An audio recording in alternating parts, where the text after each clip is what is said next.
Guys, welcome back. It is your favorite Gimp Lump, and I'm here with some more Heroes of the Bitter Harvest. We're going to jump right back into where we left off. Make sure you check out the previous video if you haven't seen this one. And I think I probably need to start saying this. Make sure you hit that subscribe button down below. Push it, smash it, as my little boy loves to say. Actually, I will say I think I let my kids watch too much YouTube because they've said crap to me like smash the like button, hit subscribe, or if I was doing something good, they would say thumbs up, daddy, talking about hitting the button. It's funny what kids pick up on nowadays. All right, but I figured I'd go ahead and we'll finish out the deployment on camera. Got these counters left, or these counters we've already done. These counters left to do. There's 4 left to do, but technically 5. But the last one is going to be a Panzer 4G with the leader. I am going to make sure and bring him in last. That way I give him the best chance for potential survival, because any of the shots I can take, I'm going to try to take, on the earlier ones coming in, those Panzer 3s, Panzer 4Gs, Panzer 4Fs that don't have the leader. Plus, we don't want to kill poor little Devin right on the start, Mr. Heinkel. Yeah, he's going to kill me for saying that. All right, let's jump in here. Got to pull a counter. We got number 8. 8 is Panzer 4G. It's the last one. All right, where's he going in? Where is he going in? Let's grab our gravity dice here. Gotta love our gravity dice. Gravity dice are excellent. All right, and sorry, I've got an overhead camera that's attached to the table, so if I roll the dice and the camera shakes a little bit, sorry, it just is what it is. These dice are heavy, man. These are weighty die. I recommend them, highly recommend them. 3 should be good. 3. G8. G8, you sunk my battleship. All right, G8 right here. He's going to be in a good spot. Perfect. All right. If he's coming in here, I know it's bottom of the screen for you guys, but he's coming in right in this direction. I've got my laser with me now. See, laser. We can actually get some sight lines going now. But if he's coming up here, got 10 movement points. Where do we want to put this fool? All right, this dumb schmuck's already fired. This building's putting off enough of a shadow that I would probably want to dip right if I wanted to tuck in behind it. But we do have line of sight right there. Because I was thinking I might be able to get that Panzer G. After looking at it again, I really like the idea of bringing these guys up into these buildings, rubbling the shit out of them, and using them as cover, because that is the best defense that I could possibly get. If I remember right, it's 3 on the terrain effects chart. So I want to get their good tanks on it. We got a Panzer 4G and an F and another G. We got 4 buildings. So yeah, they're some of their best tanks. And we got the leader coming in this way. So yeah, I'd want to put him on one of those, or maybe keep him to the back.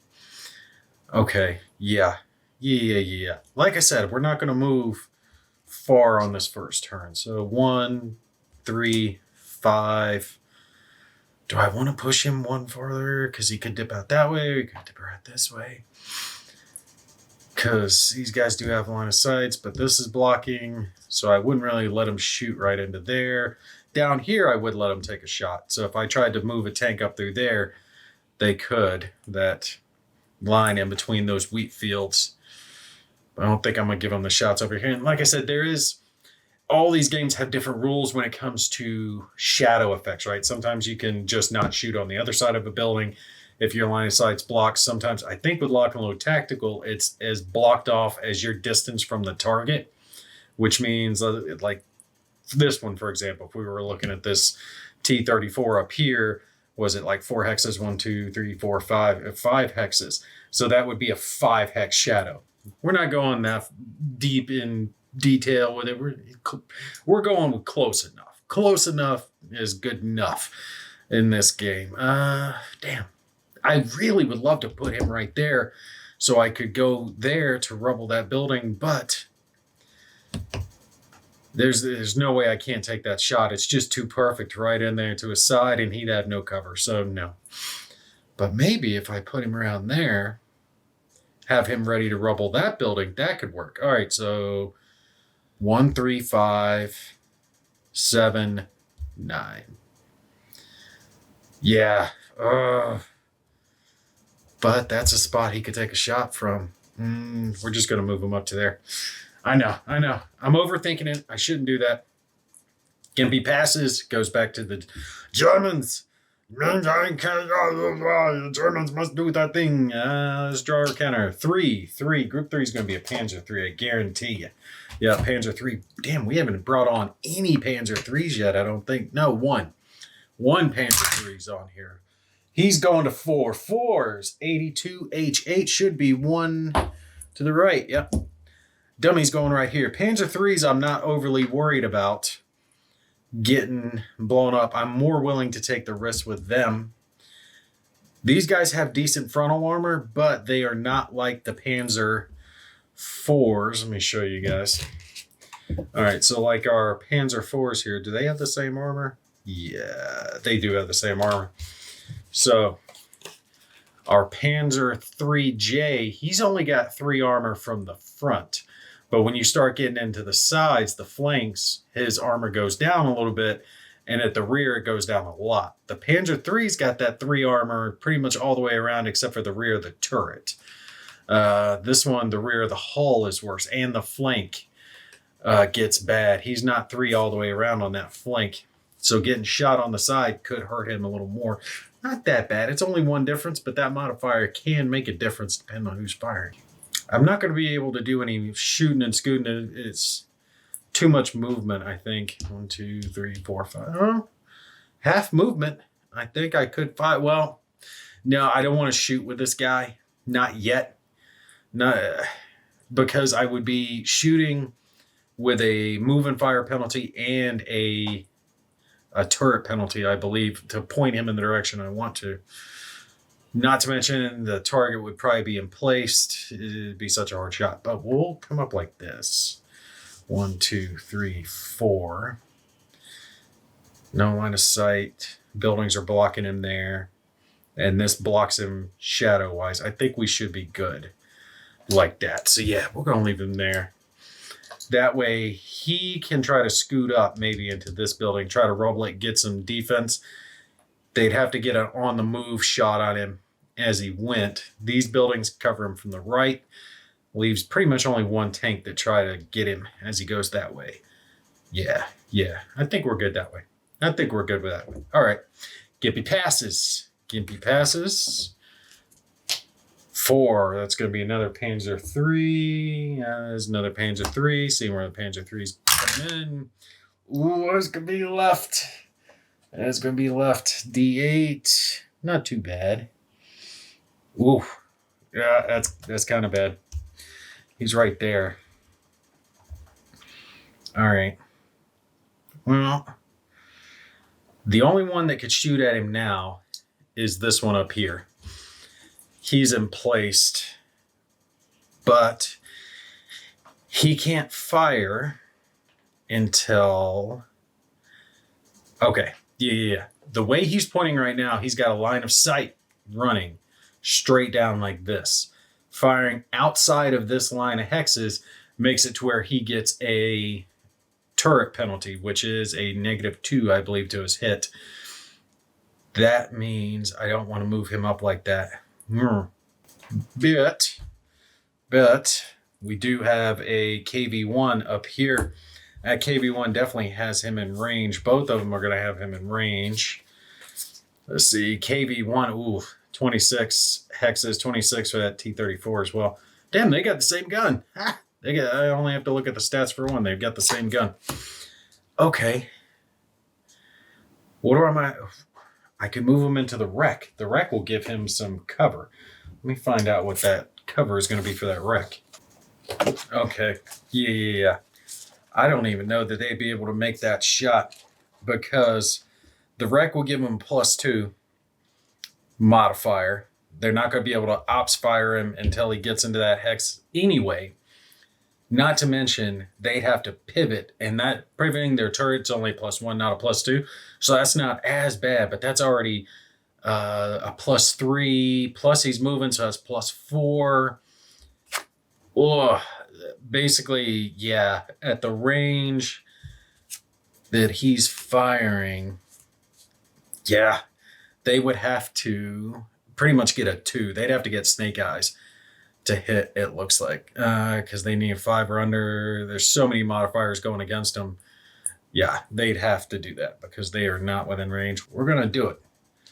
So he's going to go to there, and he's doing that so he can get his bonus. Basically, he's out here in the middle, and if I cross him to the right, he's going to fire down, and it's going to be the same modifiers, except for he's not getting the 2 for the wreck penalty. So I want him to at least have that wreck, giving him a little bit harder to hit status. So again, all those modifiers means he can only be hit with a 2 on this roll. We'll put the fire marker. We're doing the T34. Oh, and now I've actually got to grab a turreted marker to mark the fact that he's swinging around. It's kind of dumb that I'm doing this, but hey, you miss all the shots you don't take. And I'm not worried about which turret it is. We're just going to do this. Say turret's swung around. He's in place. He's fired. All right, here we go. Can he get the 2 Snake Eyes? It was fucking close. For a second, I thought he friggin' had it, man. Oh, look at that. One off. He was so close. If it had been that, he would have got him. He got a 3. God, that was close. Yeah. Let's see. He needed a 6, and he got the 3. And then if his total gets him to a 7 instead of a 6, a 7, because of that 1 extra modifier, because this dummy's moving, 2 for the wreck, and then 1 for him swinging his turret around. If he'd had 1 less modifier, he would have been able to get the hit off. Wow, man. Do we want to shoot with this fool? Let's see what his stats are, because he could fire. He didn't have the chance to hit anything. All right, Panzer III, 12 hexes. That's 12 hexes. 7 or under. He wouldn't have the same modifiers, but he'd have some different ones. He probably only hit on a 2 as well. But I might be able to hit that T70. See, 1, 2, 3, 4, 5, 6, 7, 8, 9, 10, 11, 12. Oh, 1 hex out. 1 hex out. Let's see. Is he only going to hit on Snake Eyes?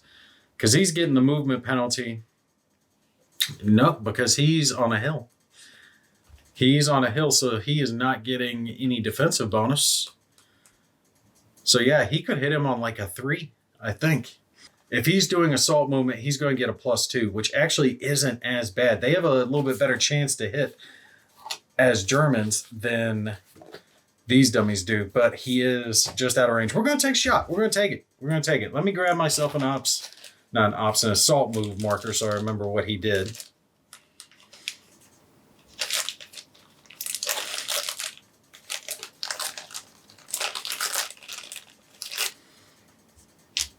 All right, so we're going to fire with this fool. So T-34 fires on him. We're going to take a shot because we got to clear these Russians off this damn hill anyway. So he is going to be hitting... He's getting a 2 penalty, and I think that's it. Just the 2. Yeah, he's only getting the +2. So +2 on his... Unfortunately, he's at max range, so he's got to get a 4 or under. I mean, I'm doing all this figuring out for a shot that's probably going to miss, but we'll see if he can hit him. Come on. Oh. He got him, son of... Good God, these dice are rolling low, man.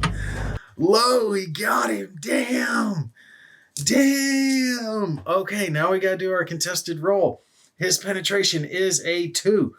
2 against T-70's armor factor of 3 on the frontal hull. And it doesn't matter which one it hits because it's the same turret or hull. Doesn't matter. He's not in place, so he doesn't get to negate any hits. So either way, it doesn't matter. So effectively, what we are doing is doing our contested roll. We're going to do our gray for Germans, red for our Soviets. Soviets get to add a 3, and he gets to add a 2 to it. Dude, they take out the T-70 here on the first turn. Look at me flinging my dice all around. I'm so excited here. Nope. the Russians win because that was a tied roll. 4-4.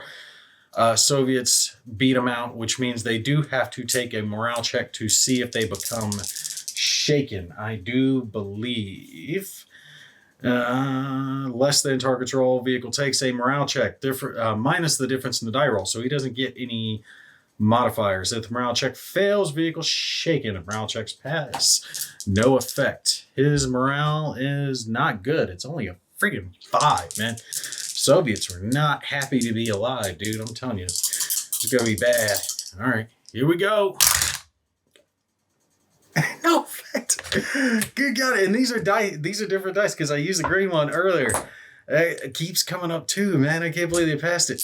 Hold up, we're gonna pull out my other gravity dice because these are being wonky. I want to make sure that they're not coming up low on purpose. Although I doubt it. I'm just being superstitious here about it. Good God, I expected to be done with the first turn, but the first turn's been a little exciting.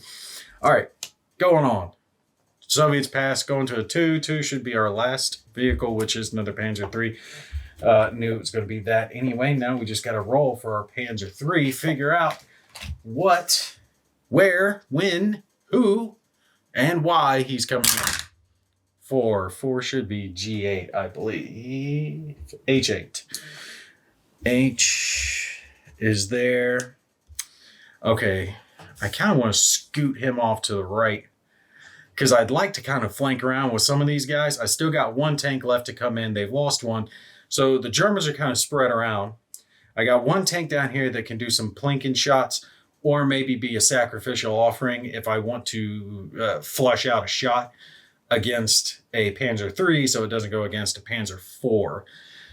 So do I want to scoot this guy around over this way? He could get shot if he goes right past there. And that wouldn't be a hard shot. Let's see, 1, 2, 3, 4, 5, 6, 7, 8, 9. Yeah, that'd be a medium range shot on him for that T-34. Yeah, that'd be a medium range. If I go shooting past there, that'd be a side shot too on this guy, which could potentially be a 2 armor, so we cannot go past this wheat field. Unfortunately, that means he has to just kind of sit here and wait. I guess we're going to just move him up. 2, 4, 6, and I can't move him up any farther because if I do, he's going to be in line of sight and just take a shot at a closer range from one of these guys. He'd be able to shoot, he'd be able to shoot, he'd be able to shoot if he comes up 1 farther, and I don't want to risk that just yet, so we're going to have to wait on him. I'm wanting to get the German tanks a little bit closer. German tanks have a better accuracy than the Soviets. Soviets have a little more penetration and a little more armor, but the Germans can hit what they're aiming at, but they got a little less armor. Kind of odd, but I mean, KV-1s, they're strong tank, made of strong Stalin wood. Soviets will pass, which means Devin gets to join the battle. Watch it. Watch it. Devin's going to come out over here somewhere and he's going to die. And he's going to be mad at me. He's going to take it personally. And I'm never going to get any lock and load tactical games again. Devin, don't hate me. And in fact, I'm going to give Devin one of the World at War 85 die. We're going to try to give him a little better luck so he comes out to the right versus the left.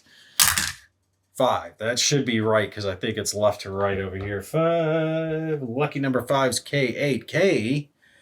K-H-I-J-K. Can I remember? Okay. Oh, shit. He's straight up the middle here. Look at that. Boom! Right there in the line of fire. Yeah, he's definitely going right. So we're just going to dip him over. He's going to go 1, 2, 4, 6. And he's going to stop right there. That way, old Devi Dev does not die. If he moves 1 forward, he would be open to shots from a T-34 and a KV-1 being able to shoot up on him. So they'll shoot him on the next turn. I did what I wanted to do, which is to get all the German units at least into cover over here. I would have preferred if he came out over here because I wanted to put him in one of the rubble buildings, but that's all right. That's not a big deal. Now, the weakest positioned vehicles that I have are these 2 Panzer Js. You got one Panzer J over here, but the strongest positioned units I have are these Panzer IVs, and they're all ready to just scoot forward one and fire. That first shot is not going to do too well for them. Let's see. Does Wheatfield give them any defensive bonus? No. No target modifier for Wheatfield. Okay, that's sad. And they have worse armor. They do not want to get into a shooting contest with Soviet tanks that have a height advantage and emplacements, but I don't see much of an option. All right, but that is the end of the first turn. So let's take off some of our markers here. I didn't even keep track of it over there. We'll pop it up to 2. We will... I can't even remember if I removed the turret. I think we do. Take the turret off anyway. Put the placement back. Take these fired markers off. Fired. Gone. All our nice little green moved markers over here are coming off. And now they are going to be moving again, but this time they're going to be moving and shooting because they definitely want to put some rounds downrange. But Devin has the ability to give them a little +1. What game am I in? David, what game am I in? All right, I got a counter. I know I have a counter. And I know that kind of limits your options because I'm wearing a modern helmet in the counter on the counter. So you have to kind of put me in something that's modern. I don't think he put, was it the Lock and Load Hero Days one, the Mogadishu one. I really like that one. It's a good lock and load game. Check that one out. It's squares instead of hexes, but it's still a good game. But I don't think your fudge it. Put me in World War 85. I will be the supreme commander of all the units. That's what you should do with my counter. Okay. Anyway, we do not need these anymore, so I can pull these off. I love these though. These little counters, man. These things are great. I love this for the Solitaire, being able to get all the units in. And what the hell? Ah, shit. Now I forgot where that guy was. I think he was there. Yeah, no, he was there. He was one forward because he was just out of line of sight so he could scoot forward. Okay, we're good. Now we can start using our cards. And we also have to figure out who's going to have the initiative. Either my guys or the Germans. Let's roll and see who's going to have initiative for turn 2. That is going to be the Germans. They're going to have initiative turn 2, so they get to go first. If you guys had not seen it before, we've got our Solitaire cards. You didn't get to see it in part 1, so we'll do a little bit of it here. We're not going to get all the way through turn 2, but might as well do some of it so you guys can see it. I am intrigued to see when they're going to call in this JU-87 because I really did. If you notice, I tried to space these guys out so they couldn't dead hit 2 of them in 1, but I really wanted to have a tank on this spot and this guy, up at the edge so he could cover it, so every other one pretty much over here, and then he had to be at the end. But I really wanted him so he could shoot over, So that's their best bet. That's a KV-1 and a T-34. Anyway. All right, here's our AEO order card. I'm hoping that my focus works on this. Let me see. I might have to zoom it in a little bit. But when you're looking at these cards, a lot of information. There's numbers at the top. You don't have to worry about that. Top right, it has dice. You can use one or both. You can use these as dice if you want to. So if you don't want to roll die, because who plays games because they want to roll dice? Yeah, I'm not going to use them for that, even though it's nice that they're on there. Those are there. Here, you are going to have your threat orders. So if someone is at adjacent or 1 hex away, then they're going to do these first. Any special actions, because some missions will have special actions, it will say something like this, like execute counter actions. I don't think there is a counter action in this scenario. Let me look. Ooh, I just noticed this. There is one special rule. The Germans have a firing penalty for the first 2 turns. I'm going to have to remember that, but I'm probably going to forget. Battlefield, use the offensive cards. No, this is a separate mission. I do not believe. Yeah, I don't think there is any counter actions that we have to worry about. All right, so weapon teams farthest, and pretty much for this, I'm probably just going to go with AEO, like enemy units, because they're all tanks, right? Weapons team farthest from the lowest firepower player unit, fire. Farthest from the lowest firepower player unit, flowers. Weapon team is the first one, but the first two basically say the same thing. It just says weapon team first. So farthest from the lowest firepower, I'm going to go with that as penetration fire. Largest group of AEOs, largest group of Germans closest to a victory condition or a player unit, dynamic move towards. Dynamic move means they're not going to just ruffle stomp their way out. So they'll do like what I'm talking about rubbling buildings or low crawling or doing stuff like that. Not just, hey, we're going to orc this shit and 40K out there and Leroy Jenkins. No, they're not going to do that. Move of offboard units on map. And do not have anything about JU-87s yet. So basically they want to shoot. Is not getting the penalty that he was before. He's not getting a movement penalty. And I don't think he's getting any other penalty either. Right? So he's shooting over here. He's got the farthest range. I believe is farthest range for him. Is it 12? Yeah, he was just outside of 12 hexes. So he's shooting at the farthest range. But I'm a little skittish about shooting over that building, but we're not going to sweat it. If I'm wrong on it, it's line of sight, and line of sight always trips me up, so I'm not going to sweat it too much. I don't think there's going to be modifiers. He's just rolling to hit. Actually, I stand corrected. I do not have to attempt to spot him because he's in an open type terrain hex. So yes, I am correct. He can still go ahead and shoot at that fool. So let's put this in our discard. He is firing at max, so he's going to need a roll of 6 or under to get his penetration of 2. Is he going to hit? He did. God, these guys are rolling good. All right, since we already got the right color out, we'll go with it. His penetration of 2 against the armor of 3. Let's see if he can get him. And no, he didn't. Armor wins out as per usual. And now we've got to morale check him. Is he going to pass his morale? No, he definitely did not pass his morale. So he is going to be shaken. And unfortunately, I got to tag off for just a sec. So I will either stop the video here or I will pick it back up. We'll have to wait and see how this stuff plays out. All right. Either way, you guys take care. I'll catch you in the next one, or I'll see you in 2 seconds.